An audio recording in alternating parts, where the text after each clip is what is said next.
மாணவர்கள்ட்ட 2 கோரிக்கை. எனக்கு ரொம்ப எளிமையான கேள்விகளாக கேளுங்க, உங்கள்கிட்ட இருந்து கேள்விகள் இருந்ததுன்னா. அப்புறம் ஐயாலாம் வேண்டாம், நரன் அப்படி கேளுங்க. நான் நரன், நரேன் இல்லை, நிறைய பேர் நரேன் அப்படின்பாங்க. நரன், நரன்னா மனிதன் அப்படின்னு அர்த்தம். நான் ஒரு சிறுகதை எழுத்தாளர். 2 சிறுகதை தொகுப்புகள் எழுதியிருக்கேன். கேசம் சரீரம் அப்படின்னு 2 சிறுகதை தொகுப்புகள் எழுதியிருக்கேன். அப்புறம் 2 நாவல்கள், அது ஒரு தொடர்கதைகளாக ஆனந்த விகடன் ஜூனியர் விகடனில் வந்து அப்புறம் நாவல்களாக எழுதப்பட்டன. ஒரு ரிலீஸ் பண்ணாத ஒரு 2 நாவல்கள் இருக்கன. குமாரத்தின் ஒரு நாவல் ஒன்று. பொதுவாக எனக்கு நேற்றுலேருந்தே வந்து நிறைய உரையாடல்கள், நிறைய ஆசிரியர்களுடைய நிறைய முக்கியமான இதெல்லாம் கேட்டிருப்பீங்க. பொதுவாக இந்த காலகட்டத்திலையும் இவ்வளோ பெரிய கூட்டங்கள் இதெல்லாம் நம்ம வந்து அவசியம் இல்லையா அப்படிங்கிறது எனக்கு தெரியல. ஏன்னா இன்றைக்கி காலகட்டத்தில் கூகுள் இருக்குது. நீங்கள் எல்லா விஷயங்களுமே ஈஸியாக வந்து கதைனா என்ன, கதைனா எப்படி எழுதுறது, ஒரு ஸ்ட்ரக்சர், கதையில் எதெல்லாம் இருக்கலாம், எதெல்லாம் எழுத வேண்டியதில்லை.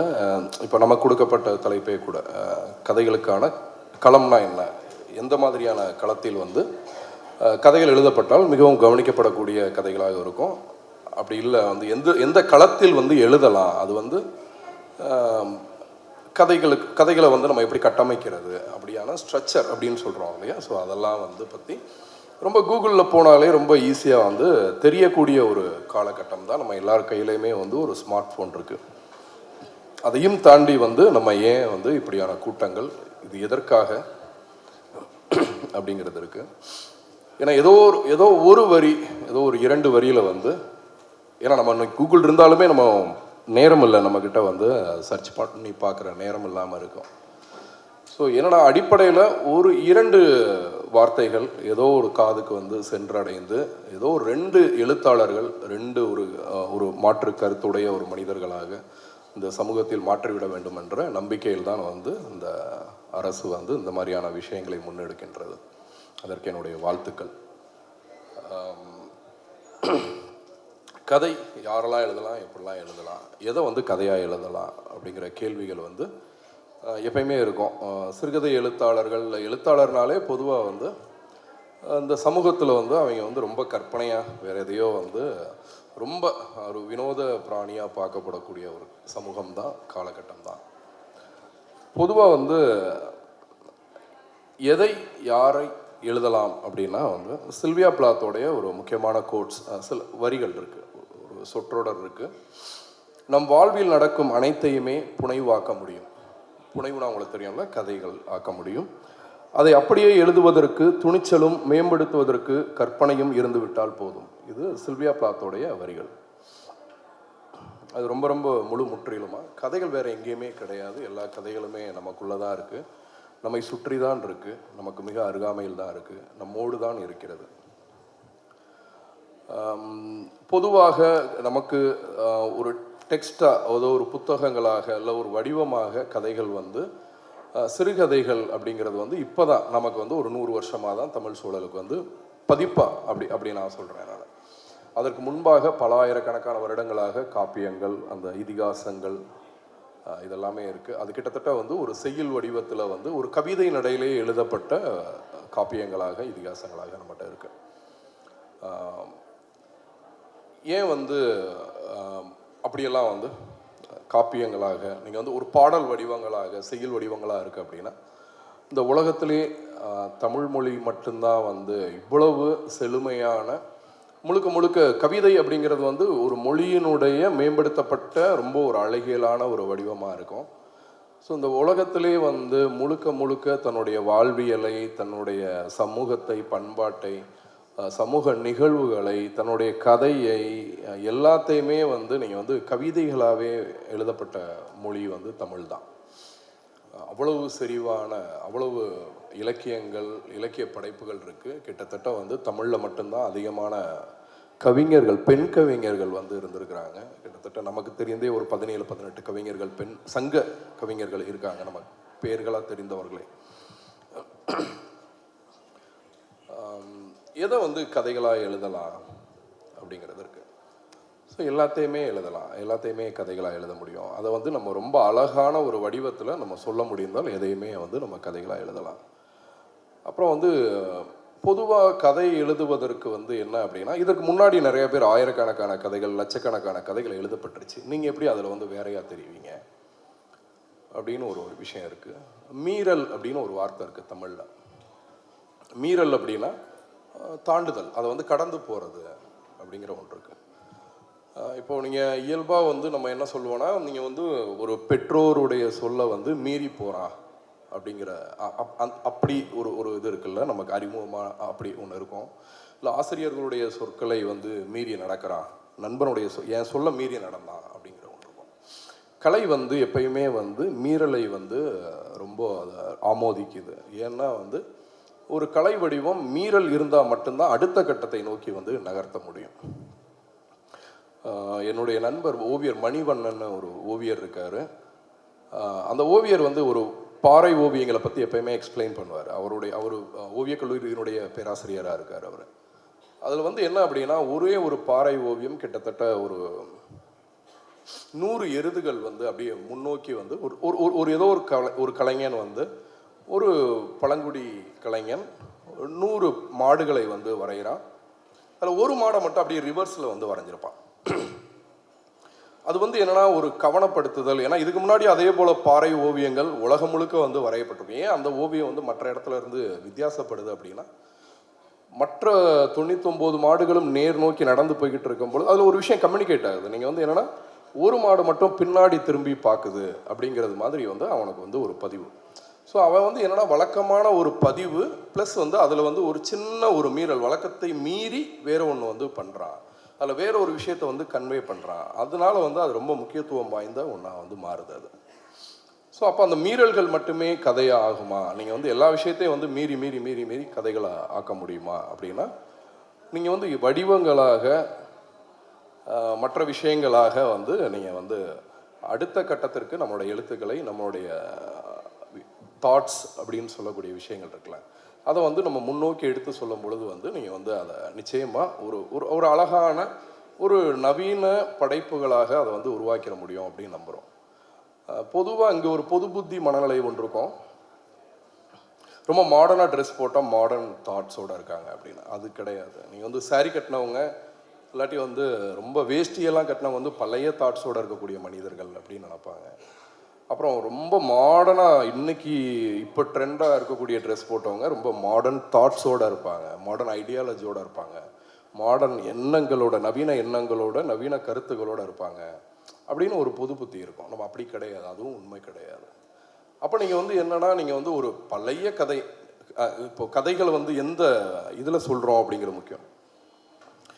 இப்போ உதாரணத்துக்கு வந்து ஒரு பீரியடு கதை சொல்கிறோம், அப்போ அது வந்து அந்த பழமை வாய்ந்த ஒரு ஒரு ஒரு ஒரு 19ஆம் நூற்றாண்டு கதையை பற்றி சொல்ல போகிறோன்னா, அந்த 19ஆம் நூற்றாண்டு கதை வந்து பழைய ஐடியாலஜியோட, அந்த காலத்துடைய மக்களுடைய மனநிலையோட ஐடியாலஜியோட தான் இருக்கணுமா அப்படின்னா அது கிடையாது. நீங்கள் வந்து உங்களுடைய காலம், நீங்கள் வந்து ஒரு கதையை வந்து நீங்கள் உலகம் தோன்றுவதற்கு முன்னாடி அப்படின்னு கூட சொல்ல ஆரம்பிக்கலாம் உங்கள் ஒரு கதையை வந்து.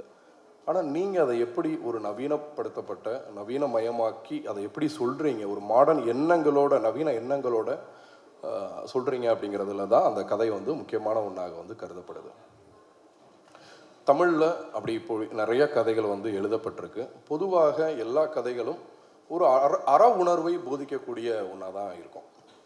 அதுதான், அந்த மாதிரியான கதைகள் தான் ரொம்ப வந்து அடிப்படையாக ஒரு எழுத்தாளன் அப்படிங்கிறது வந்து ஒரு குறைந்தபட்ச ஒரு அற உணர்வோட, ஒரு நேர்மை உணர்வோடு இருக்கணும்.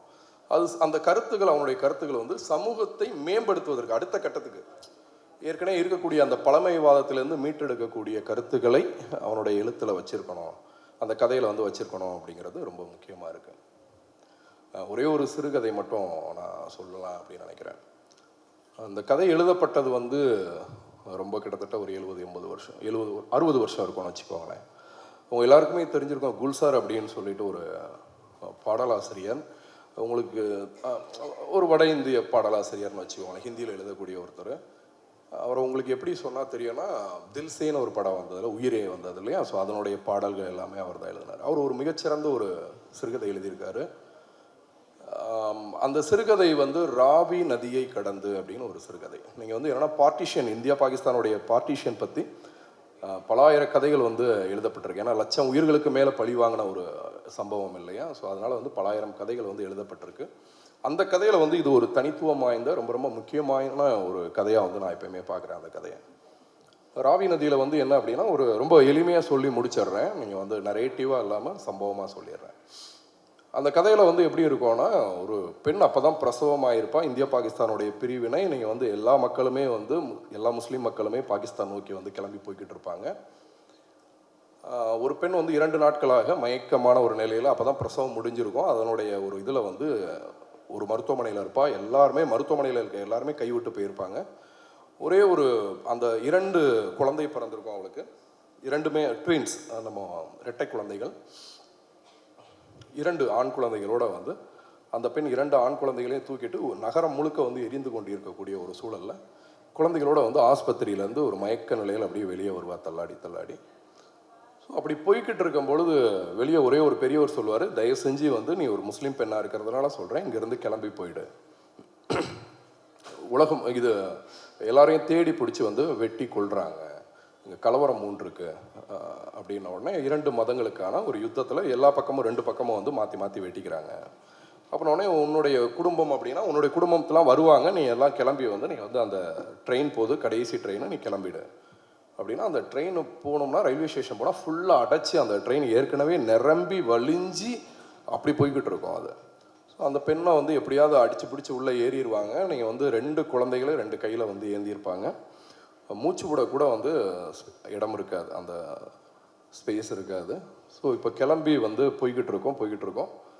ஒரு 3 நாள் கடந்து தான் அந்த எல்லைக்குள்ளே உள்ளே போகிற மாதிரியான சூழல் இருக்கும். போய்கிட்டே இருக்கும்போது வந்து முதல் நாள் இரவு தூங்கி எந்திரிக்கும் போது ஒரு குழந்தை வந்து இறந்து போயிடும். ஸோ அந்த பெண் வந்து அழுவா. அங்கே இருக்கக்கூடிய அந்த பெட்டியில் இருக்கக்கூடிய எல்லாருமே வந்து அந்த பெண்ணை வந்து ரொம்ப தேற்றுவாங்க. சரிம்மா, ஒரு பொண்ணாவது ஒரு குழந்தையாவது உயிர் பிழைச்சதே, நீ வந்து அதை வச்சு எப்படியாவது ஆறுதல் அடைஞ்சிக்கோ அப்படிங்கிற மாதிரியா. ஸோ அந்த பெண் ஒரு இறந்த குழந்தைய கீழே வைக்காமல் அப்படி கையில் வச்சுக்கிட்டே இருப்பான். இந்த குழந்தையும் கையில் வச்சுக்கிட்டே இருப்பாங்க. இப்போ என்னன்னா அந்த ட்ரெயின் அடுத்த நாள் போய்கிட்டே இருக்கும். அந்த மாலை வந்து ஒருத்தர் சொல்லுவார், ஏதோ ஒரு நாறுதில்ல அப்படின்னு சொல்லுவாங்க. அந்த குழந்தை இறந்த குழந்தை வந்து நாற்றம் எடுக்க ஆரம்பிச்சிருக்கோம். ஆமாம் அப்படின்னு ஒரு 2 பேர் வந்து சத்தம் கொடுப்பாங்க. அப்புறம் வந்து இரவு எல்லாருமே உணவு சாப்பிட்டுட்டு இருப்பாங்க. ரொம்ப நாறுதுமா அப்படின்னு சொல்லுவாங்க. இப்போ அடுத்த நாள் காலையில் ஆரம்பிக்கும். அடுத்த நாள் வந்து காலையில் ரொம்ப கோபமாக ஒருத்தர் சொல்ல ஆரம்பிப்பார், நாறுது, அறிவே இல்லை, நீ வந்து இறங்குறியா இல்லாட்டி வந்து நாங்களே தள்ளி விடவா அப்படின்ட்டு. அந்த ஒருத்தர் ஆரம்பித்த குரல் வந்து அந்த ட்ரெயின் முழுக்க வந்து கேட்க ஆரம்பிக்கும், நாறுது, நீ போறியா இல்லை உன்னையை பிடிச்சி தள்ளி விடவா அப்படின்னு. அந்த பெண் ஒரு கட்டத்தில் வந்து, ஏன்னா மனித மனம் இருக்குல்ல, அது எப்படி மாறி வருது. அந்த பெண் கடைசியாக அந்த ட்ரெயின் வந்து ஜீலம் நதியை வந்து கடந்து அப்படி போய்கிட்டு இருக்கும்பொழுது ஒரு கட்டத்தில் வந்து ட்ரெயின் முழுக்க அந்த குரல், போறியா தள்ளி விடவா அப்படி. அப்போ அந்த கடைசியாக அவள் என்ன பண்ணுவா அப்படின்னா, எல்லாருடைய இதுவும் கேட்க முடியாமல் இறந்த குழந்தைய தூக்கி ஆற்றில் தூக்கி போட்டுடலாம் அப்படின்னு முடிவெடுப்பாள். அப்போது அந்த இறந்த குழந்தைய ஆற்றுல தூக்கி போடுவாள். தூக்கி போடும்போது வந்து அந்த குழந்தை வீல்னு சவுண்டு கொடுத்துச்சு அப்படிங்கிறதோட, அந்த வீல்னு சத்தம் கொடுத்துச்சுங்கிறதோட அந்த கதை முடியும். அவள் அந்த பதட்டத்தில் உயிரோடு இருக்கக்கூடிய குழந்தைய அந்த ஜீலம் ஆற்றில் வந்து தூக்கி எறிஞ்சிருப்பாள்.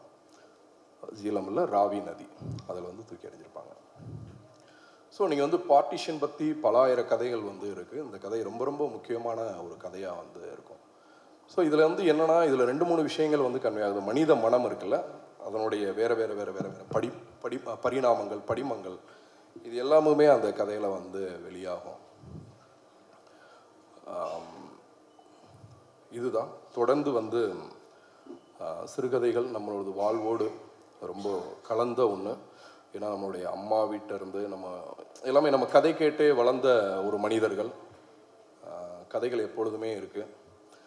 இப்போ எழுதிக்கிட்டு இருக்கக்கூடிய கதைகள் மட்டும்தான் வந்து நீங்கள் வந்து நம்ம இந்த ஃபார்ம் சொல்லக்கூடியது வந்து இப்போ ஒரு 100 வருடங்களுக்குள்ளாக வந்த ஒன்று தான் அது.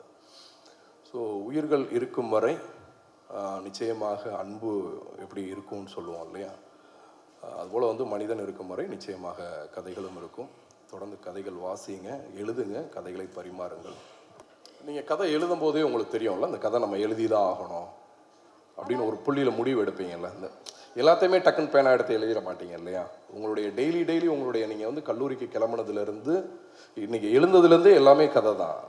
நீங்கள் பல் விளக்க ஆரம்பிச்சிலேருந்து, ஏன்னா நேற்றை போல் இன்றைக்கி இல்லை, ஒரே போல் உங்களுக்கு சம்பவமாக தெரியும். நேற்று வேறு இடத்துல அதே இடத்துலேருந்து கொஞ்சம் தள்ளி பள்ளி வளர்க்கிருப்பீங்க. நீங்கள் அன்னைக்கு வேற ஒரு உங்கள் தம்பி வேற ஒரு இடத்துல நின்றுருப்பார், உங்கள் அம்மா வேற ஒரு வார்த்தை பேசிகிட்டு இருந்திருப்பாங்க, அடுத்த நாள் அது வேற ஒன்று நடக்கும். டெய்லி நம்மளுடைய வாழ்க்கை முழுக்க கதைகள் இருந்துக்கிட்டே தான் இருக்குது. நாட்கள் முழுக்க கதைகள் இருந்து நீங்கள் ஏன் ஒரு குறிப்பிட்ட சம்பவத்தை மட்டும் நீங்கள் எழுதணும்னு முடிவு பண்ணுவீங்க இல்லையா? அது எந்த சம்பவமாக இருக்கும்? உங்களை ஏதோ ஒரு சம்பவம் பாதிச்சிருக்கணும், இல்லை ஏதோ ஒரு சம்பவம் உங்களை அந்த அந்த கடந்து போக விடாமல் ஏதோ ஒன்று பண்ணியிருக்கோம் இல்லையா? அதை தான் நம்ம எழுதுவோம் பொதுவாக எல்லாத்தையுமே அதை தான் நம்ம அந்த ஒரு நாள் முழுக்க நடந்த எல்லா விஷயத்தையும் நம்மளுடைய நண்பர்கள்ட்டையோ இல்லாட்டி பக்கத்தில் வேறு யார்ட்டையுமே பகிரவே மாட்டோம் இல்லையா? ஸோ ஏதோ ஒரு சம்பவத்தை தான் நம்ம பகிர்வோம். அந்த டே முழுக்க இருந்ததில் ஒரு 5 நிமிடம் ஏதோ ஒரு விஷயம் இருக்கும், அதை தானே பக்கத்தில் இருக்கக்கூடிய நண்பர்கிட்ட பகிர்வோம். அது என்ன விஷயமா இருக்கும்? உங்களுக்கு ரொம்ப சந்தோஷம் கொடுத்த விஷயமா இருக்கும், இல்லாட்டி ரொம்ப வேதனைப்படுத்தின விஷயமா இருக்கும்ல. ஸோ அதுதான் நீங்கள் கதையாக எழுத முற்படுவீங்க.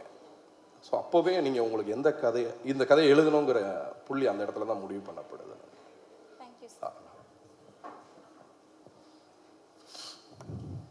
கேள்வி. வணக்கம் ஐயா, மா கார்த்திகேயன், பச்சைப்பன் கல்லூரியில் ஐயா. ஓகே, சொல்லுங்கள்.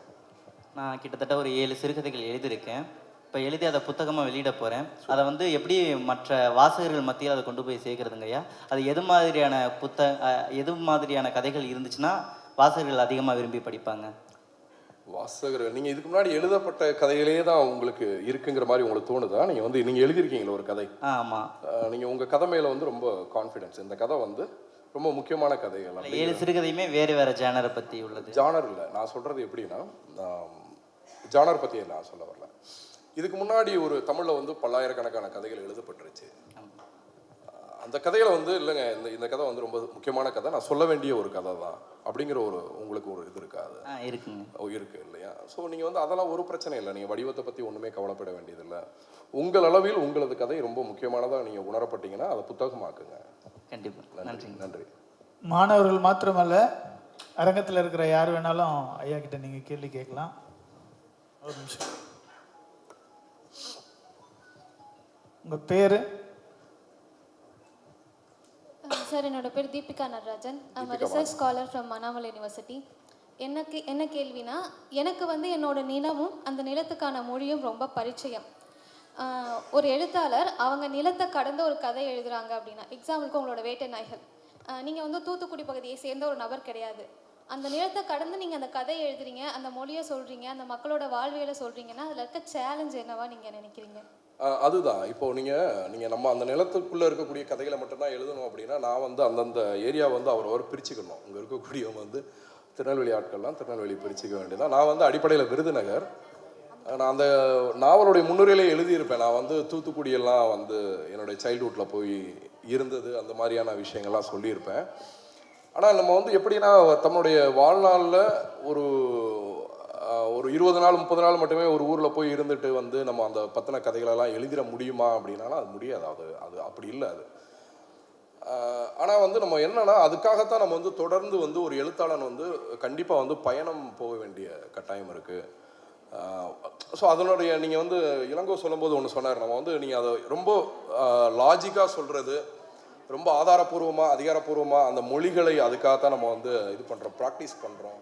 அந்த மாதிரியான சில விஷயங்கள் தான் தொடர்ந்து அதுக்கான ப்ராக்டிஸ் இருக்கிறது போது சாத்தியப்படும். நீங்கள் ஒரு கதை சொல்கிறீங்க அப்படின்னா அந்த கதை எந்த நிலத்தில் வேணாலும் வச்சு சொல்ல முடியும் அந்த கதையை ஏன்னா அது ரொம்ப அந்த நிலத்தில் மட்டுமே நிகழக்கூடிய கதை கிடையாது. எல்லா ஊர்களையும் இது போல் அது ரொம்ப பேசிக்காக ஒரு ரவுடிசம், ஒரு அதிகார போட்டிகள் சார்ந்த ஒரு கதை. அது ரொம்ப கமர்ஷியலான ஒரு கதைன்னு வச்சுக்கோங்களேன். எல்லா ஊர்களையுமே அப்படி ஒரு கதை இருக்கும். ஒரு எம்எல்ஏ வர்சஸ் இன்னொரு எம்எல்ஏ, ஒரு மணல் மாஃபியா வர்சஸ் இன்னொரு மணல் மாஃபியா. ஸோ இப்படியான ஒரு பொதுவான கதை தான் அது. என்னென்னா, அந்த நிலம் எதற்காக நமக்கு தேவைப்பட்டதுன்னா, இங்கே அந்த கதைக்காக சொல்கிறேன் நான். எனக்கு என்னென்னா, அந்த ஹார்பர் இருக்கக்கூடிய ஊர் ஒன்று சென்னை, நாகப்பட்டினம் துறைமுகம் 1983 க்ளோஸ் பண்ணிட்டாங்க. 83 84க்கு மேலே அதில் ஒன்றும் பெரிய வர்த்தகமாக எதுவுமே நடக்கலை அது. ஸோ அப்படின்னா தூத்துக்குடி துறைமுகம் தான் அந்த காலகட்டத்தில் மிக முக்கியமான ஒரு துறைமுகமாக இருந்துச்சு. அதனால அந்த களத்தை நான் எடுத்துக்கிட்டேன். இன்னொன்று எனக்கு ஊருக்கு பக்கத்தில் கொஞ்சம் அதிகாரப்பூர்வமாக ஆதாரமாக நம்ம திரட்ட முடியுங்கிற ஒரு இது. நன்றி. வணக்கம் சார், நான் சிவசக்தி ஏத்துராஜ் மகளிர் கல்லூரி. எனக்கு வந்துட்டு சில கதைகளை வந்து பார்க்கும்போது அது வந்து மற்ற நாடுகள்ல இருந்து மற்ற மொழிகளில் எழுதப்பட்ட கதைகளை தழுவி தமிழில் வந்து எழுதின நிறைய கதைகள் படிக்கும்போது நமக்கு சம்மந்தம் இல்லாதது போல தோன்றும். அந்த மாதிரி கதைகளை படிக்க நேரும்போது நீங்கள் சொல்கிற விஷயம் அதை புரிஞ்சிக்கிறதுக்கு நம்ம என்ன பண்ணலாம்? உதாரணத்துக்கு நானே அந்த மாதிரியான கதைகள் எழுதியிருக்கேன். நீல நிறம்னு ஒரு கதை. அந்த கதை வந்து பிரான்ஸில் நடக்கிற மாதிரியா அந்த கதை இருக்கும். அந்த கதையினுடைய நோக்கம் வந்து என்ன அப்படின்னா, அது வந்து ஒரு ஓவிய பின்னணி, அதில் இருக்கக்கூடிய ஒரு சரியலான ஒரு தன்மையை தான் நான் வந்து அந்த கதையினுடைய நோக்கம் வந்து அதுதான். ஏன்னா நான் பிரான்ஸ் போனது கிடையாது, இந்த நாட்டை கடந்து எங்கேயுமே போனதே கிடையாது. ஸோ அந்த கதையினுடைய நோக்கம் என்ன அப்படின்னா, ஒரு ஓவியன் ஒரு ஒரு ஒரு கவிஞருக்கும் ஒரு காதல் கதை. அது வந்து நீல நிறம் அப்படிங்கிற ஒரு கதையை வந்து அது ஆமாம், ரெண்டு கதை எழுதியிருக்கேன். நீல நிறம் ஒன்று, இன்னொரு கதை ஒன்று வந்து நீல நிறம் வந்து நீங்கள் என்னன்னா அந்த சிஸ்டன் சேப்பலில் வந்து வரையக்கூடிய அந்த இவர் வந்து வரையக்கூடிய ஒரு கதை இருக்கும். அது வந்துட்டு நான் இது எதையுமே நான் நேராக போய் பார்த்தது கிடையாது, அந்த கதை உண்மையும் கிடையாது. அது வந்துட்டு ஏன் சொல்கிறேன் அப்படின்னா, நீங்கள் வந்து என்னென்னா பொதுவாக நம்ம வந்து ஓவியம் மேலே ஒரு ஈர்ப்பு இருக்குது. எனக்கு வந்துட்டு ஓவியம், இந்த ஸ்கல்ப்சர்ஸ் மேலே ஈர்ப்பு இருக்குது. ஆனால் அதை வந்து எப்படி நீங்கள் வந்து இங்கே இருக்கக்கூடிய கதையில் வச்சோம்னா ரொம்ப ஏலியனாக தெரியும். ஆனால் நீங்கள் வந்து நல்லா யோசித்து பார்த்தீங்கன்னா, இந்த உலகத்திலே வந்து அதிகமான ஸ்கல்ப்சர்ஸ், நீங்கள் வந்து சிலைகள் இருக்குல்ல, சிலைகள் வந்து அதிகமாக இருக்கிறது வந்து இந்தியாவில், குறிப்பாக தமிழ்நாட்டில் தான் இருக்குது. ஆனால் நம்ம என்ன பண்ணுறோன்னா, கோவிலுக்கு போன உடனே பார்த்தீங்கன்னா கண்ணை மூடிடுறோம், நேராக கடவுள் அப்படிங்கிற ஒரு விஷயத்தில் மட்டும். ஆனால் நீங்கள் பிரகாரங்கள் ஒரு கோவிலை மினிமமாக எடுத்துக்கிட்டீங்கன்னா 1000 சிலைகள், 1,00,000 சிலைகள் வந்து மினிமமாக ஒரு பெரிய கோவில்களில் இருக்குது. ஆனால் நம்ம அந்த ஸ்கல்ப்சர்ஸ் அப்படிங்கிற ஒரு கான்செப்டுக்குள்ளே அதை பார்க்கவே மாட்டேங்கிறோம், மேலேயே நிமிர மாட்டேங்கிறோம். போன உடனே கோவிலுக்குள்ளே அப்படின்னா ரொம்ப பக்திமயமாக கண்ணை மூடிடுறோம். ஸோ அப்போ நமக்கு வந்து ஓவியர்களை பற்றியோ ஸ்கல்ப்டர்ஸ் பற்றியோ, ஸ்கல்ப்டர்ஸுங்கிறது வந்து சிற்பிகள் பற்றி நான் சொல்கிறது, ஓவியர், இவங்க எல்லாருமே ரொம்ப ஏலியனாக தான் நமக்கு தெரியுறாங்க கதையில் வந்து. அப்போ அப்படின்னா அந்த கதைகளை சொல்வதற்கு வேறு ஒரு நாட்டை வந்து நான் தேர்வு பண்ண வேண்டியது இருக்குது. இன்னொன்று வந்து சர்ரியல் அப்படின்னு ஒரு ஃபார்ம் இருக்கும். உண்மைக்கு அப்படி ரியலுக்கு அப்படி எதிரான சரியலிஸ்டிக்கான விஷயங்கள்.